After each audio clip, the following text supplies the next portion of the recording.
everyone. Welcome to today's Sine Institute Fellow Seminar. My name is Tom Blair, and I am a graduate student studying data science through the School of Public Affairs.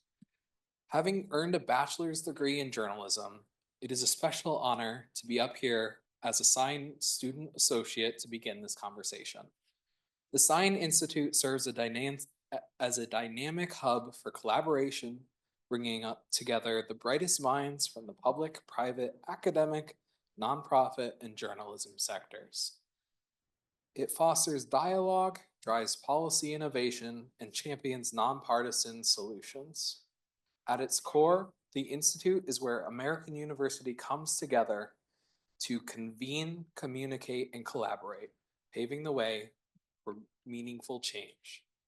Today, we are honored to have Sine Fellow Tara Palmeri and featured guest Michael LaRosa joining us for this conversation about the changing media landscape and how podcast hosts and influencers became the message. Tara Palmeri is a renowned political correspondent and senior writer for Puck. Known for her fearless reporting, Tara has built her career uncovering the behind-the-scenes stories that shape Washington, D.C. and the political landscape. She has worked as a White House correspondent for ABC News and has reported on major global events, including Brexit and the Greek financial crisis. During her tenure at Politico Europe, she's also the host of the podcast Somebody's Gotta Win, where she delves into the high-stakes world of political campaigns, offering deep analysis and insider perspectives on elections and power struggles shaping the country. Her guest, Michael LaRosa, is an American journalist and political advisor who served as Jill Biden's press secretary from 2021 to 2022. He's an alum of American University, earning a master's in political science and government from the School of Public Affairs in 2010. Having worked on campaigns and for notable politicians, he will provide unique insight into the growing role of influencers in the political landscape. Please join me in giving a warm welcome to Tara Palmeri and Michael LaRosa.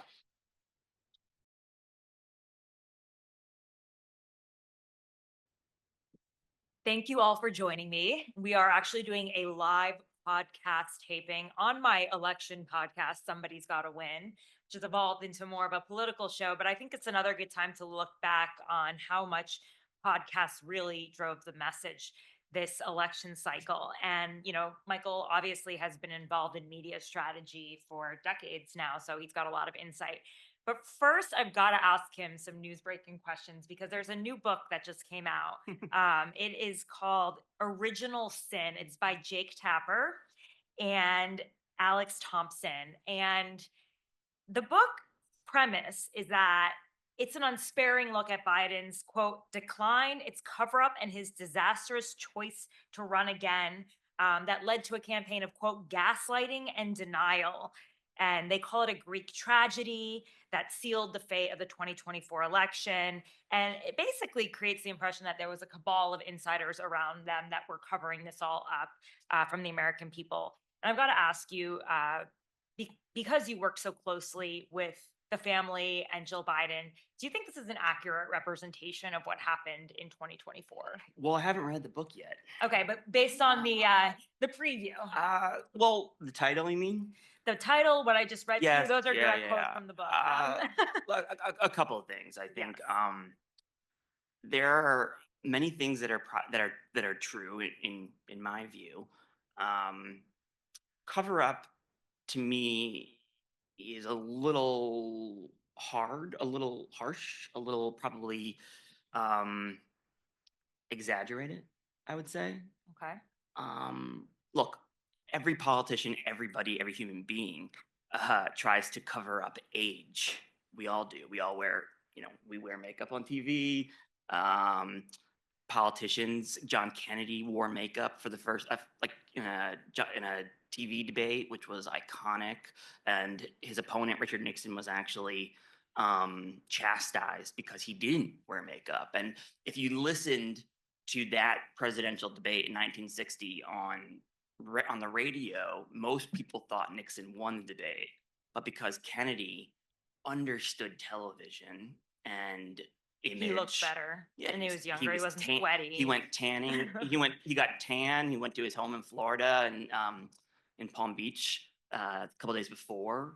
And he just presented and looked well. Okay, so back Okay, to Biden. makeup and cognitive So decline are very different. we were always from day one cognizant that age was an issue. Yeah. Always from the moment I joined the campaign in the fall of 2019, when we were broke and had no money and we were getting our butts kicked in debates and we had roommates. It was always a problem. And I was quoted in the lead graph of the Wall Street Journal, a piece that Annie Linsky wrote a couple weeks ago. Mhm. And I love Annie Linsky, and she's wonderful. She's a good reporter. I felt like a little bit like my quote may have been misconstrued because it was a lead, and it was me saying, that I was asked to walk back something I confirmed to a journalist in Iowa, a local TV or a local print reporter for the Des Moines Register was doing a profile piece on Jill Biden, who I worked for. I was her traveling press secretary, and he asked me a question. I believe I just confirmed the number of counties that she had visited. And when I mentioned that in the car to Jill was in the car, but my boss, the chief of staff, he wasn't happy because they were hyper aware that making, if she was going to more counties than he was, that it would sort of provoke more discussion about his age. So she just looked like she had more stamina, essentially. Yeah. And that she was the one campaigning. Yeah, and look, the spouse is the supporting actor. I was not thinking about the boys' team. I was thinking about my job was to promote my boss. But I was still, at the time learning that this is a supporting. I worked for a senator, the speaker's office, and a congresswoman, 2 senators and a congresswoman, and I'm used to sort of like working for promote everything the principal is doing. In this case, the principal was the spouse, who, by the way, will probably be, and this book will probably make it very clear, I think, that she will go down as one of the most influential spouses, first ladies we've ever had because of the age thing. Well, that's exactly what, the story it was with Reagan, FDR. Yeah. There have always been stories of the aging president, the wife has to swoop in, and that's obviously where there's concern. And then you have Dr. Jill Biden sitting there at a cabinet meeting. And it was funny because I've compared Elon Musk to a presidential spouse, just because there is such a bond between them. And he's there at the cabinet meeting, and who was the last person who was at a cabinet meeting? It was Jill Biden. So to be clear, though, for accuracy, Uh-huh. here, Jill was at that cabinet meeting because she was speaking on behalf of her initiative, the women health initiative. But you get the optics. I do, but it was actually Rosalind Carter who actually did make it routine to sit in on cabinet meetings. And when I heard an interview with Rosalind Carter about why she did that, it was because she wanted to know how her husband was talking about things and how his secretaries were talking about things, because she would go out on the road and stump for him. And it made sense. And also that's kind of the model we adapted. She didn't sit in on cabinet meetings, but we were. Yeah, but now you can we just, definitely, you can look at. We were an integrated part of the West Wing because we didn't have our own agenda. We went and championed his agenda all around the country. Okay. And unlike Hillary, unlike other previous first ladies, the only issue that she wanted to work on was giving credit to her husband. Are you concerned about him running for re-election in 2024? Yes, and I'll say this. When I got to the White House on day one, it became pretty clear to me. I think I went in, first of all, I was just happy to be there, excited. I was in this great job where I was just traveling all over with the First Lady and the President. It was amazing. I was starry-eyed. I had wanted to work in the White House since I was probably 5 years old when I memorized the president's placemat. And it was incredible to be I used to drive my boss home every day. My chief of staff, we lived in the same building. And I remember him saying something that, well, that's after the reelect. That's a second term thing. So wait, what? You believe the bridge? I think, well, it wasn't that I believed the bridge. It was just that I just assumed, kind of like Barack Obama probably assumed he was picking Biden knowing he wasn't going to run again. I kind of thought, in 2020, 21, that this was going to be like, okay, we're going to pass the torch to another generation of Democrats and let them handle Trump 2.0 campaign. But I was, brought to reality pretty fast. Like, Well, why not? Why wouldn't you? Yeah, why not? It was why wouldn't you? Because it felt like in 2020 that we barely won the nomination, that Democrats were kind of not yearning for Joe Biden. They were kind of either stuck with him or they were eating their vegetables and saying, he's our best shot, not a socialist Vermont. He's our best shot. We're comfortable with him. He's competent. He's earned a lot of goodwill. And ultimately, the problem with deciding to run for re-election again was a misread of our mandate. When Biden was elected, we lost 13 House seats that year. He didn't come in on the coattails. We had a very small majority in the Senate. Okay. So that's a long way around your question, is to say that the cover-up's probably a little too harsh. Okay, what they say, and I'm going to quote another line from the preview: Biden, his family, and his team let their self-interest and fear of another Trump term justify trying to put an, at times, addled old man in the Oval Office for 4 more years. Would you say it was self-interest? There are some driven? things that are true. I mean, like the gaslighting. There was a lot of denial of the polling. All of the polling in 2023, in the spring of 2023, and then in the fall of 2023, all of the polling showed that there was no real significant depth of support from his own party, let alone independents and Republicans. And he had been tied or within the margin of error of Trump, who had by that point been, how many court hearings did he have or how many indictments? I don't know. But the fact that he was so close, it was always a problem.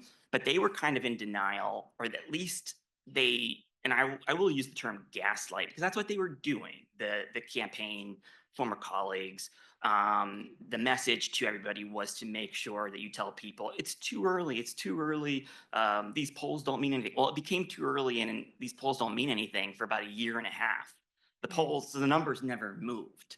Right. And but by denying the data that was out there publicly, by denying the really insightful journalism that the New York Times, The access, there was no access.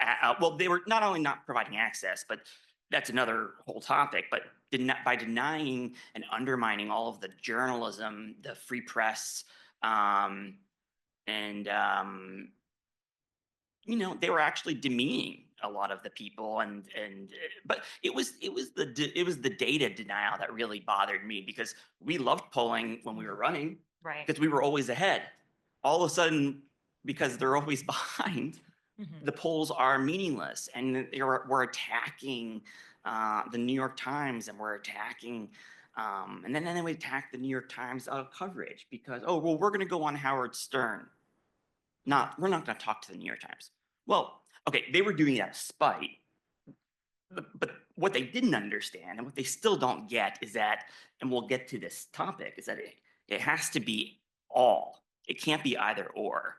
You can't choose to alienate certain constituencies and certain audiences just for the sake of pandering to another one. The answer is podcasts, yes. Local media, yes, absolutely. Legacy media like the New York Times and NBC News or broadcast, absolutely. And Call Your Daddy, or that's the podcast that she went Call Her Daddy. Oh, Call Her Daddy. Sorry. New, untraditional, unconventional media, digital TV shows, When, by the way, in some digital TV shows and YouTube shows have more viewers Oh, yeah. than cable or broadcast or legacy media. Anyway, the point is that they did do a lot of gaslighting of people, and I think if you were watching MSNBC, you probably believed them, and were probably pretty shocked. But if you were consuming information, consuming data, and looking at it objectively, and trying to interpret it and process it objectively, then none of it was surprising. Okay, can I just ask you bluntly, Sorry, uh, I'm not trying to. were flatter you concerned about him running for re-election in 2024? Yes, and I'll say this. When I got to the White House on day one, it became pretty clear to me. I think I went in, first of all, I was just happy to be there, excited. I was in this great job where I was just traveling all over with the First Lady and the President, and it was amazing. I was starry-eyed. I had wanted to work in the White House since I was probably 5 years old when I memorized the presidents from a placemat. And it was incredible to be there. I used to drive my boss home every night, my chief of staff, because we lived in the same building. And I remember him saying something about, oh, well, that's after the reelect. That's a second term thing. I said, wait, what? Because I think You believe the bridge. I think, well, it wasn't that I believed the bridge. It was just that I just assumed, kind of like Barack Obama probably assumed he was picking Biden knowing or thinking he wasn't going to run again. I kind of thought, in 2020, 2021, that this was going to be like, okay, we're going to pass the torch to another generation of Democrats and let them handle a Trump 2.0 campaign. But I was brought to reality pretty fast. Like, But why not? Why wouldn't he run? Yeah, why not? It was, why wouldn't he?